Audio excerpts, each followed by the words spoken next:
প্রকাশ্যে প্রকাশ্যে শাতিমে রাসূল বা অন্য কোনো ঘোষণা দিয়ে বলা হচ্ছে যে তাদের কল্লা ফেলে দিতে হবে, তাদেরকে মৃত্যুদণ্ড দিতে হবে, আমাদেরকে হাতের স্বাধীনতা দিতে হবে। আমি অবিশ্বাসের জন্য সেই কথা আবার শুনতে চাইলাম, আবার এই কথা এরকম বলা হলো।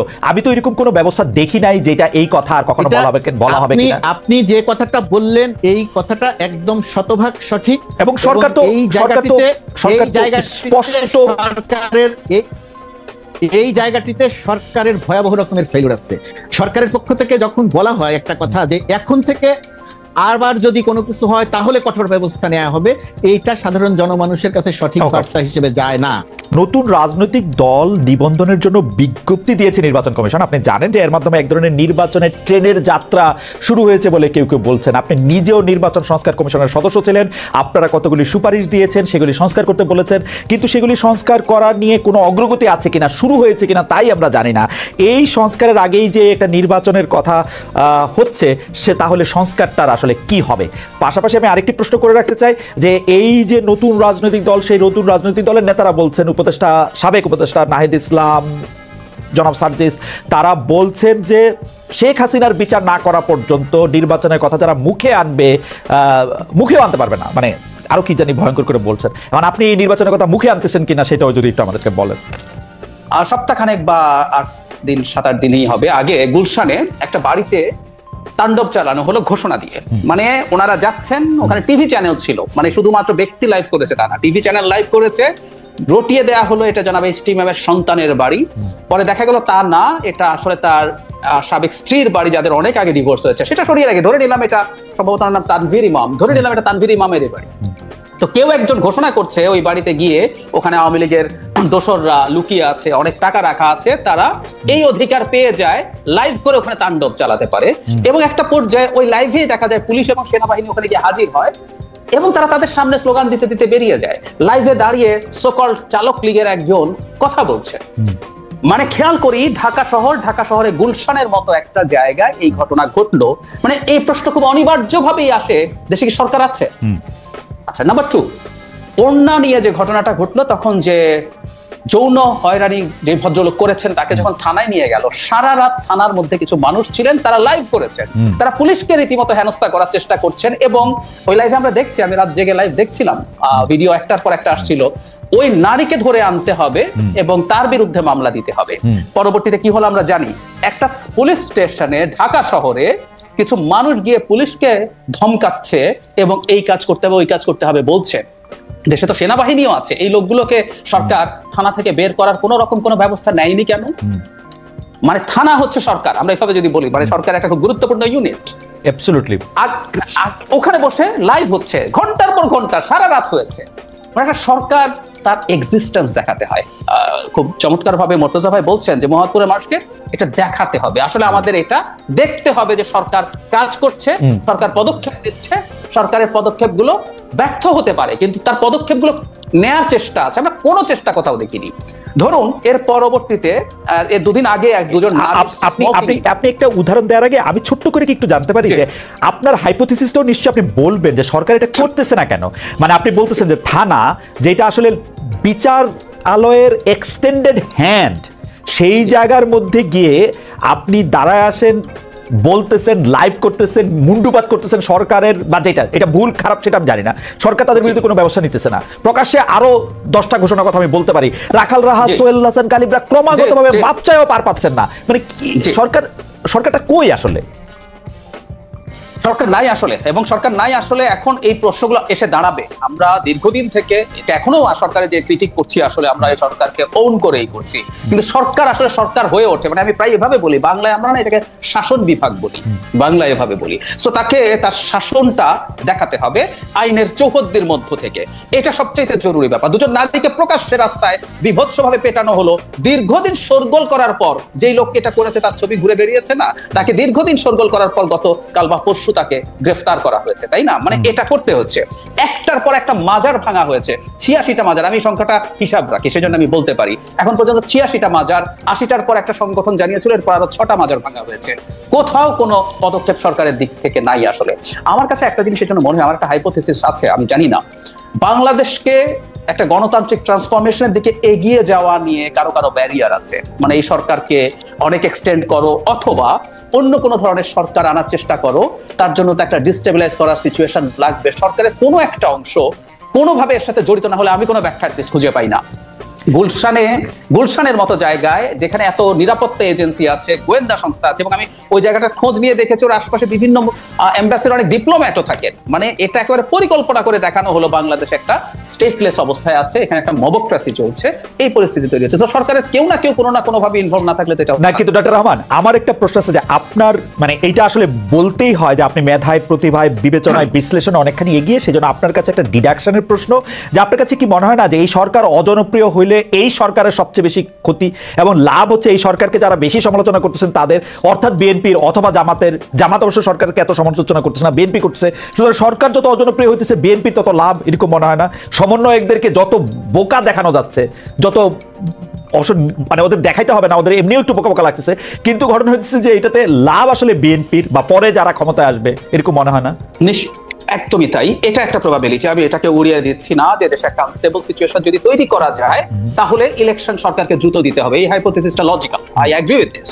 এটা একটা অপশন, এটা একটা ডিফারেন্সিয়াল ডায়াগনোসিস, আমরা মেডিকেলে যেভাবে ওয়ান অফ দ্য ডায়াগনোসিস এটা। কিন্তু আবার এটাও কারণ আমরা দেখি প্যারালালি আরেকটা চেষ্টা চালু হয়েছে। দেশে ইলেকশন চাইলে পলিটিক্যাল পার্টিকে বদমাশ বলা হচ্ছে। খুব গুরুত্বপূর্ণ একজন পাবলিক ইন্টেলেকচুয়াল বদমাশ শব্দটা ব্যবহার করেছেন। তারা ক্ষমতায় যাওয়ার জন্য বসে আছে, 15 বছর এক দল খেয়েছে, আরেক দল 15 বছর খাবে। কিভাবে এখন ইলেকশন হয়, কিভাবে 3 বছর 4 বছর, এখন টাইম ফ্রেম বলা শুরু হয়েছে। এখন টাইম ফ্রেম বলা শুরু হয়েছে গুরুত্বপূর্ণ লোকজন। এবং আমরা আসলে যেহেতু দেশের পলিটিক্যাল অবস্থা খোঁজ খবর রাখি, যাদের একটা অংশের সাথে খুবই যোগাযোগ আছে, ছাত্রদের, সমন্বয়কদের এবং সরকারের কারো কারো, তারা যখন এই আলাপগুলো করে তখন এটা আর একটা অপশন যে সরকার যদি আনস্টেবল হয়ে ওঠে তাহলে ভিন্ন কিছু, সেটা 1-11, সেটা একটা মিলিটারি টেকওভার, অথবা একটা সোকল আমি বলছি এটা জেনে শুনে, এই ফাইটটা আমি দীর্ঘদিন থেকে করছি, একটা বিপ্লবী সরকার এখনো এই আলাপ তোলা হয় যাতে করানোর চেষ্টা করা যায়। তারা সফল হবে কিনা ডিফারেন্ট আলোচনা। সো এইরকমও একটা অপশন আসলে এখানে আছে। আমরা দুটোকে কনসিডারেশনে নিশ্চয়ই রাখবো। আমি আপনারটাকেও গ্রহণ করছি। আমি শেষ আপনার কাছ থেকে একটু মন্তব্য আশা করতেছিলাম যে আপনি যখন শেখ হাসিনার বিচার করার আগে কেউ নির্বাচনের কথা মুখে আনলে ওইটা যদি আপনি একটু বলেন যে তারপর আপনি কোন মুখে আনতেছেন শেখ হাসিনার বিচার ছাড়াই ইলেকশনের কথা। আচ্ছা, প্রাথমিকভাবে আমি মনে করি, আমি প্রায় বলি কথাটা, পৃথিবীর কোন দেশের পলিটিশিয়ানদের কথাকে আসলে আক্ষরিকভাবে না নেওয়াই উচিত হবে। এগুলো রেটরিক সারা পৃথিবীতেই থাকে। কিন্তু আমি তাদেরকে একটা প্রশ্ন করেছিলাম, আসলে তাদের লোক অনেকের সাথে আমি টিভিতে টক শো করি, সেটা হচ্ছে মানে বিচার বলতে কি বোঝাচ্ছেন তারা। মানে আমি একজন তো ফাঁসির কাছে দেখার আগ পর্যন্ত মানে নির্বাচনের কথা বলা যাবে না বলেছেন। তো বিচার কোন পর্যায় পর্যন্ত? আপনি এই ব্যাপারগুলো খুবই ভালো ওয়াকিবহাল আছেন যে তাদের যে আইসিটিতে বিচার হচ্ছে, এটার প্রাথমিক রায় হবে, এটার আপিল হবে, যদি তার মৃত্যুদণ্ড হয় তার ডেথ রেফারেন্স হবে, তারপর অনেক সব পদক্ষেপ, ঠিক আছে, ফাঁসির কাছে না ফাইনাল রায়। সো আমি ব্যক্তিগতভাবে যেটা মনে করি, তারা এখন রাজনীতি করছেন এবং বাংলাদেশে রাজনীতি করছেন, এবং ফ্র্যাঙ্কলি স্পিকিং আমি আশা করি আমার ছোট ভাইরা বোনরা এটা নিয়ে মন খারাপ করবেন না। তারা একটা নতুন বন্দোবস্তের কথা বলছেন, আমি কোনো নতুন বন্দোবস্ত আসলে দেখছি না। এটা একেবারেই পুরনো বন্দোবস্তের রাজনীতি করছেন, যেখানে আসলে তারা একই রকম ভাবে রেটরিক ব্যবহার করছেন, করে আসলে মূলত যেটা চাইছেন, এটা কখনো সংস্কারের নামে, কখনো এই বিচারের নামে তারা they are interested to buy more time. এবং সেটার কারণটা খুব সোজা, নির্বাচন যদি আর 1-1.5 বছরের মধ্যে হয়ে যায়, তাদের তো আসলে দল খুব বেশি গোছানো হয়নি, সো বেশি সময় পেলে তারা সেটা করতে পারবে না। আপনি বলেছিলেন জামায়াত তাদের সাথে দ্বিমত করছে না, এটারও কারণ একই, কারণ জামায়াত মনে করছে তারা একটা জোট তৈরি করতে পারবে আদার ইসলামিক পার্টি এবং স্টুডেন্টদের সাথেও তাদের যোগাযোগ আছে, বেশি সময় পেলে ভালো হয়, সেজন্যই তারা সংস্কারের পক্ষে আছেন। জননিরাপত্তা নিয়ে কথা বলছিলাম যে দেশের জননিরাপত্তা পরিস্থিতি নাজুক, এটা সরকারও সেভাবে আসলে অস্বীকার করছে না। কিন্তু ইন্টারেস্টিং ব্যাপার হচ্ছে যে একাধিক গণমাধ্যমে সরকারের যে প্রধান উপদেষ্টা আছেন প্রফেসর ডক্টর মোহাম্মদ ইউনূস এর জন্য অনেকটাই দায় করছেন আওয়ামী লীগকে, এবং প্রতিটি দলটির ষড়যন্ত্রের কথা বলা হচ্ছে, পতিত সরকারের রেখে যাওয়া ব্যবস্থাকে দায়ী করছে। একটি সরকার 7 মাস পরে এসেও অন্যের কাঁধেই দায় চাপাচ্ছে বলে আমরা দেখতে পাচ্ছি। সেটা আসলে কতটা যৌক্তিক? সেবোটাজে আওয়ামী লীগ যদি সফল হয় তাহলে সরকারকে কি আমরা ব্যর্থ বলতে পারি কিনা? যে কই আমার আইন শৃঙ্খলা পরিস্থিতি তো ঠিক হলো না, চুরি বাড়লো কেন, ছিনতাই বাড়লো কেন, সামগ্রিক আইন শৃঙ্খলা পরিস্থিতিতে তো অবনতির অবস্থা আছেই, বা কোনো কোনো ক্ষেত্রে একটু বেড়ে গেল। মোহাম্মদপুর এলাকায় অনবরত ডাকাতি হচ্ছে, ঘটনাটা পুরোটা সত্য নয়, কিন্তু ডাকাতির 2-1টি ঘটনা ঘটেছে এটা সত্যি। কিন্তু সরকারের পক্ষ থেকে প্রথমত কথাই যে ডাকাতির যে ঘটনাটা ঘটেছে, সেই ঘটনাটা নিয়ন্ত্রণ করার জন্য যে পরিমাণ অ্যাক্টিভ থাকা দরকার ছিল, যে পরিমাণ অ্যাক্টিভ দেশের মানুষকে দেখানো দরকার ছিল, আমি যদি এলাকার কথা দিয়ে বলি, যে ধরেন মোহাম্মদপুর এলাকা বা ধানমন্ডি এলাকা, ওই মোহাম্মদপুর বা ধানমন্ডি এলাকার মানুষকেও সরকার দৃশ্যমানভাবে ওই জিনিসটা দেখাতে পারে নাই যে সরকার খুব তৎপর আছে। সরকার মানুষের মনে আস্থাটা আনতে পারে নাই। মানুষ একটা সামাজিক যোগাযোগ মাধ্যমে কেউ একজন লিখে দিল যে ডাকাতি হচ্ছে, ডাকাত হচ্ছে, অমুক এলাকায় ডাকাত পড়েছে, একটা পুরো অঞ্চলের পুরো এলাকার সব মানুষ জেগে বসে থাকলো লাইট জ্বালিয়ে যে ঘুমানো যাবে না, তাহলে ডাকাত আসতে পারে। এই জায়গাটিতে সরকারের যে অ্যাক্টিভ রোল প্লে করা দরকার ছিল, সেই জায়গাটাতে একটা বড় রকমের ঘাটতি আছে। এটা হচ্ছে একটা বাস্তবতা। আর ডক্টর ইউনূসের যে কথা, আওয়ামী লীগ করছে, আওয়ামী লীগের দোসররা করছে, স্যাবোটাজ করার ক্ষেত্রে আওয়ামী লীগ যদি সফল হয়ে যায় তাহলে সরকার ব্যর্থ কিনা, আমি সরকারকে ব্যর্থ বলি না, কোনো অবস্থাতেই ব্যর্থ বলি না, কিন্তু একথা সত্যি যে আওয়ামী লীগ বা আওয়ামী ভাবাপন্ন লোকজন সরকারের ভেতরে, প্রশাসনে, প্রশাসনের বাইরে, বিদেশে নানাভাবে আছে, তাদের একটা ব্যাপার এই জায়গাটিতে আছে, তারা একটা কাজ করছে, সোশ্যাল মিডিয়াতেও তার একটা প্রতিফলন দেখা যায়। কিন্তু সমস্যা যে জায়গাটাতে, আপনি যদি পরিস্থিতির উন্নয়ন করতে না পারেন, আপনি যদি দেশের মানুষের মনে এই আস্থা ঢোকাতে না পারেন, অর্জন করতে না পারেন যে আইন শৃঙ্খলা পরিস্থিতির উন্নতি হচ্ছে, আর তার সেটা না করে আপনি যদি খালি বলেন যে আওয়ামী লীগ করছে, তার দোসররা করছে, চক্রান্ত হচ্ছে, হাজার হাজার কোটি টাকা খরচ হচ্ছে, সব কিছু সত্যি, কিন্তু মানুষ যদি দৃশ্যমানভাবে শঙ্কায় থাকে, মানুষ যদি দৃশ্যমানভাবে মনে করে যে তার নিরাপত্তা নিয়ে একটা বিঘ্নিত আছে, একজন নারী যদি মনে করে যে সে রাস্তায় ঠিক মতো বের হতে পারবে না, এই জায়গাটা যদি তৈরি হয়, তখন যে ওই অভিযোগটা নিয়ে মানুষ আসলে এক ধরনের বিক্ষুব্ধ হয় বা মানুষ বিরক্ত হয় যে ভাই বুঝলাম ওইটা হয়েছে, তো আপনি কি করলেন, আপনি কেন করতে পারছেন না। তো বাংলাদেশের সামগ্রিক পরিস্থিতিটা হয়ে গেছে ওই রকম।